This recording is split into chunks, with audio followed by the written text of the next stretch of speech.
네, 안녕하세요. 정충진 변호사입니다. 오늘도 이 신나는 음악과 함께 방송을 한번 진행해 보겠습니다. 오늘의 주제는 갈 길 잃은 다주택자 증여마저 막힌다입니다.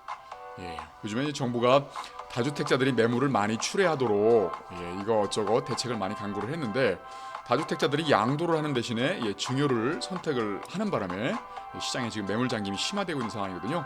이러다 보니까 이 부분에 대해서 정부가 또 고심하고 고심해서 대책을 내놓을 모양입니다. 그 부분에 대해서 한번 본격적으로 살펴보도록 하겠습니다.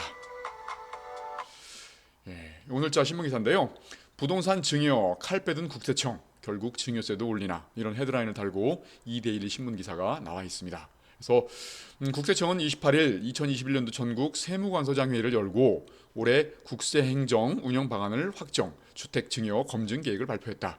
국세청은 지난해 주택 증여가 급증함에 따라 정밀 검증 필요성이 커졌다.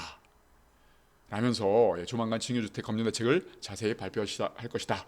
라고 예고를 했답니다. 근데 이게 이제 단순히 이제 해당 주택 증여 부분만 보는 게 아니라 증여자가 이제 해당 주택을 최초 취득한 시점부터 증여한 때까지 그때까지 전 과정을 들여다보고 탈세 여부를 파헤친다. 이런 계획이랍니다. 지금 나름대로 대거 증여를 해왔던 그냥 무심코 증여를 해왔던 분들은 이 과정들, 이 정밀 검증 과정에 대해서 대비가 좀 필요한 시점이 아닌가라는 생각이 들 만큼 좀 무시무시한 그런 어감의 그런 대책들인데요. 실제로 작년에 이제 증여가 얼마나 많이 늘었는가 한번 보면 이 그래프상으로 보면 7월 10일 대책이 뭐였죠? 증여 취득세를 중과하는 거. 하도 이제 양도를 하지 않고 증여로 돌아서다 보니까 최소한 조정 대상 지역 내 3억 이상 아파트에 대해서 3억 이상 주택에 대해서는 증여 취득세를 12%로 굉장히 높였죠. 기존에는 그냥 일반적인 취득세였는데 12%로 거의 4배에서 10배까지 높이다 보니까 이제 많이 줄어들지 않겠는가 싶었는데 오히려 이 대책 7월 10 대책이 이제 본격적으로 법이 제정돼가 시행된 게 이제 8월 11일이다라고 보면 그때 7월 10일을 발표한 때로부터 그 8월 10일까지 보십시오. 이 그래프상 증여가 엄청나게 늘어났죠. 이 수도권의 증여 거의 뭐 6, 7배 정도 늘어났고 이 서울도 한 7배 정도, 강남 3구는 뭐 어마어마합니다. 강남 3구는 이렇게 이제 많이 증가를 했다. 이런 부분들은 다주택자들이 역시 시장은 상승세를 유지할 것이다라는 전제하에서 상승세로 다가오는 그런 양도 차익 부분들을 매수자, 제3자에게 주는 것이 아니라 이제 자기 가족들에게 그 차익을 인정토록 하겠다, 양도하도록 하겠다. 뭐 이런 취지로 지금 증여가 대폭 늘어났죠. 그런데 증여취득세를 중간 시점 이후에는 조금 이제 증여가 주춤하는 듯하지만 그 이후에도 또 증여가 다시금 급증하는 모양새를 보이고 있다. 그러다 보면 증여취득세 12%를 부담을 하더라도 오히려 증여하는 게 더 낫겠다라는 전제 하에서 이렇게 지금 증여를 많이 하고 있는 것 같은데요. 이 다주택자들이 증여의 급증, 이 배경이 뭘까요? 첫 번째로는 강력한 보유세 중과가 있을 수 있겠죠. 들 수 있겠죠. 그래서 공시가액은 매년 현실화되고 있는 상황이고, 그다음에 공정시작 가액 비율도 매년 5%씩 인상을 해서 이제는 100%죠.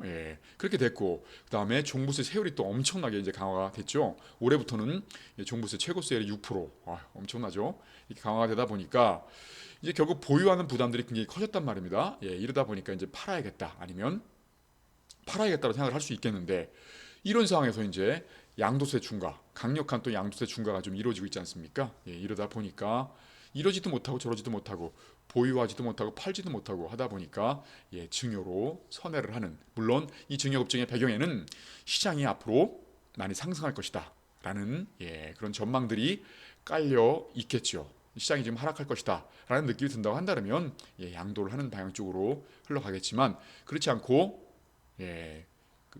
앞으로도 급상승할 것이다라는 부분들, 다양한 이유로 그런 생각들을 하고 있겠죠. 그렇습니다. 그래서 2021년 종합부동세 세율이 얼마나 되는가?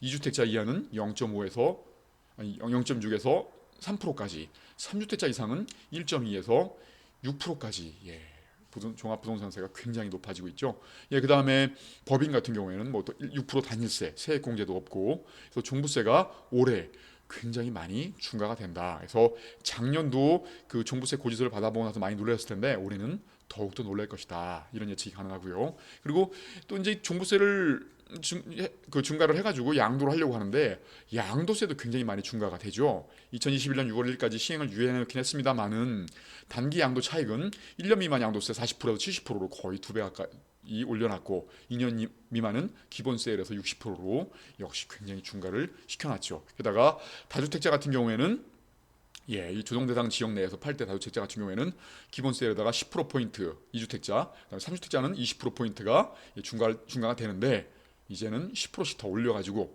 2주택자 20%, 3주택자 30%, 그래서 거의 30% 중과를 하게 되면 거의 70%대가 되죠. 게다가 이제 그 부가적으로 붙는 지방소득세니 뭐 이런 세금까지 포함시키게 되면 80%대까지 육박을 해서 결론적으로는 양도를 해도 남는 게 없는 그런 상황이 발생을 할 것이다. 이렇게 됐습니다.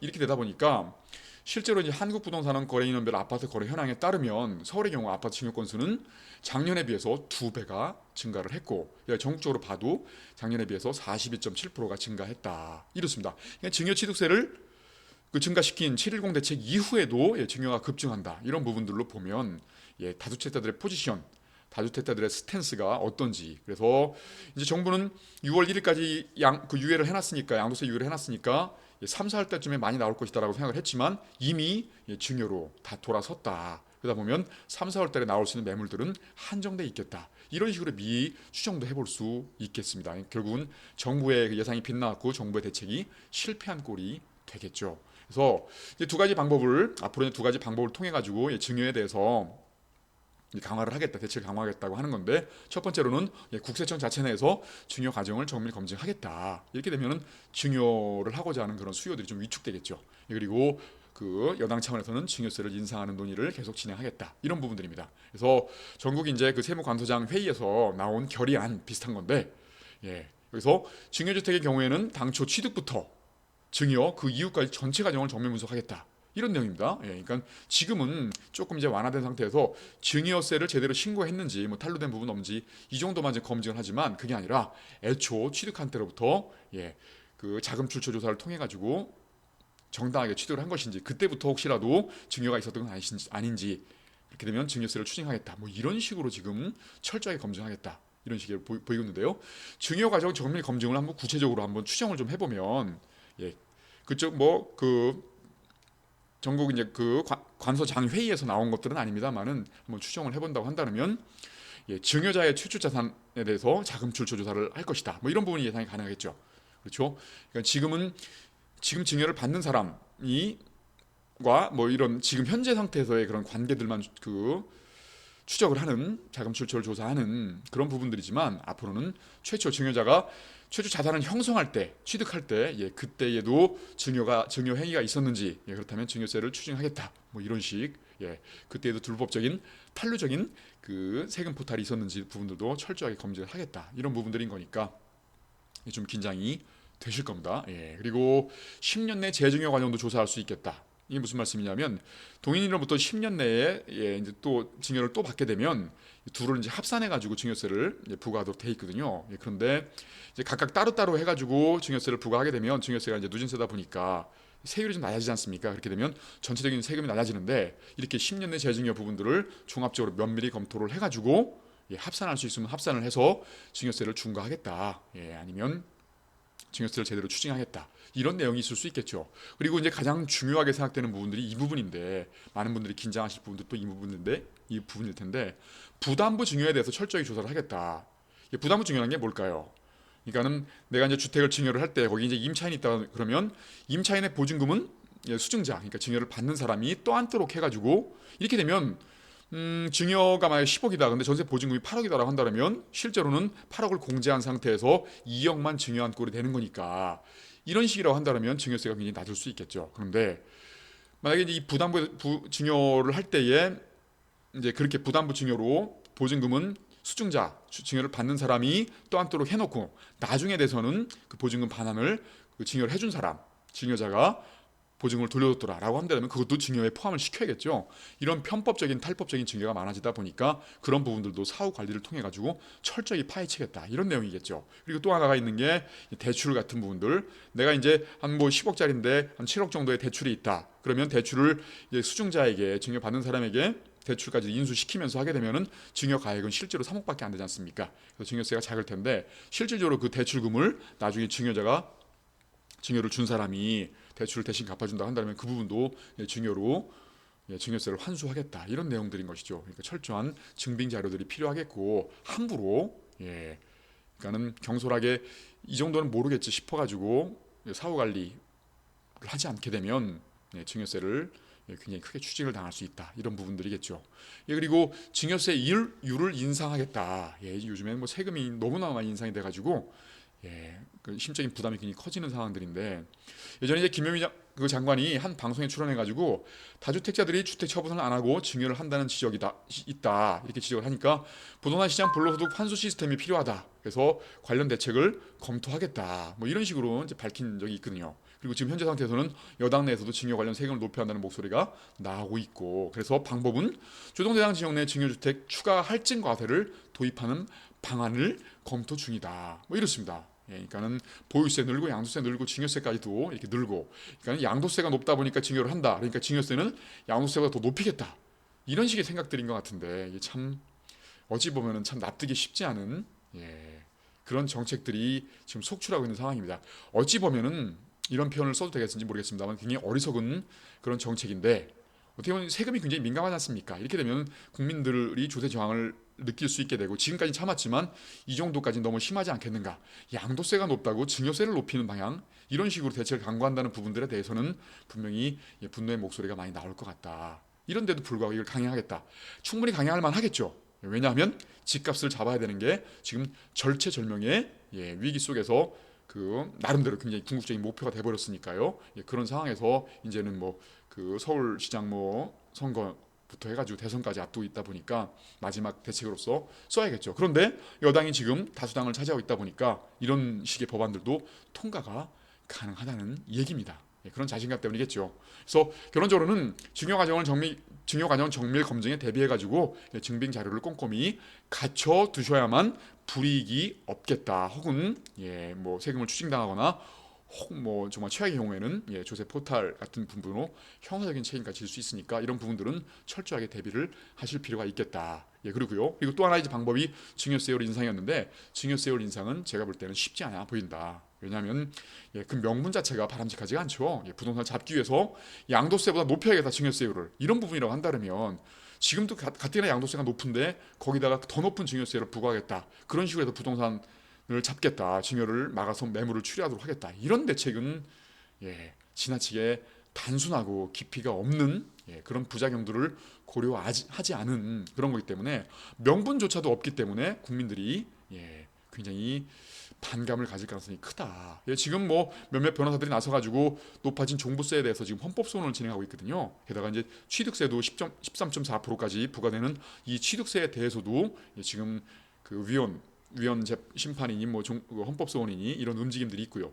이렇게 뭐 그런데 증여세율조차도 이렇게 올린다고 한다면 이제 종부세 법인의 종부세 6% 단일세 뭐 이런 부분에서도 좀 형평이 어긋난다는 그런 측면의 움직임들이 좀 있거든요. 결론적으로 이렇게 되면은 부담이 크겠죠. 이렇게 되면 아무리 여당이라 하더라도 거대 여당이라 하더라도 이 증여세율 인상안을 상정하기는 쉽지 않을 것이다. 결론적으로 보면은 증여, 양도 양쪽 다 길이 다 막혔지 않습니까? 지금 다주택자들은요. 그렇게 되면 결국은 보유로 가닥을 잡을 가능성이 크다. 그렇게 되면 매물 잠김은 심화될 수 있겠다. 결론적으로는 집값은 더 올라가겠죠. 그런데 중요한 부분들은 양도나 증여 대신에 보유로 가닥을 잡는 부분들은 집값이 상승할 것이다 라는 전망이 우세할 때니까요. 그럴 때는 이렇게 집값이 굉장히 끝간대모르고 올라가겠고 그런 상태에서 이제 에너지가 소진되면 꺾어지겠지 않습니까? 그럴 때는 또 보유의 부담이 극대화되겠죠. 그러니까는 양극단을 치닫는 거죠. 집값은 오를 대로 오르고 그다음에 하락기 때에는 부담은 또 오를 대로 오르고 이런 어느 쪽으로 봐도 팍팍한 그런 삶을 살 수밖에 없는 그런 형국이 될 수 있기 때문에 이런 정책을 구간할 때는 좀 신중할 필요가 있겠다. 그렇습니다. 그래서 세율 인상 경쟁을 통한 매물 유도, 이거는 조세 저항을 유발할 수 있기 때문에 최대 약수가 될 것이다. 그러니까 나와서는 안 되는 정책이다. 그렇지만 한번 나올 수도 있다는 전제에서 한번 지켜보시자고요. 그리고 이 대신에 가장 다시 기본으로 돌아가서 보유세를 강화하는 대신에 거래세를 완화해 주는 거, 취득세를 완화하고 그다음에 양도세를 완화하고 이런 식으로 해서 매물을 출회하는 거. 근데 이게 불가능한 이유가 뭘까요? 정부 정책의 강령, 민주당의 강령들이 뭐냐면 부동산을 통해서 얻은 불로소득은 최대한 많이 환수를 하겠다, 이런 강령을 갖고 있거든요. 그러다 보니까 양도세를 완화시켜주게 되면은 그 불로소득을 인정해주는 꼴이 되는 거지 않습니까? 그것 때문에 지금 못하고 있는 거거든요. 그렇지만 장기적인 차원에서 좀 더 시야를 넓게 본다고 치면 잠깐 그렇게 인정을 해주지만 결론적으로는 집값을 잡을 수 있다는 그런 방안이라고 한다 그러면 이 방법을 써야겠죠. 이런 식의 합리적인 결단을 내려주기를 정부에게 한번 건의를 한번 해보는 바입니다. 저는 정충진 변호사였습니다. 좋아요와 구독, 공유까지 눌러주시면 감사했고요. 오늘 하루도 행복한 하루 되십시오. 감사합니다.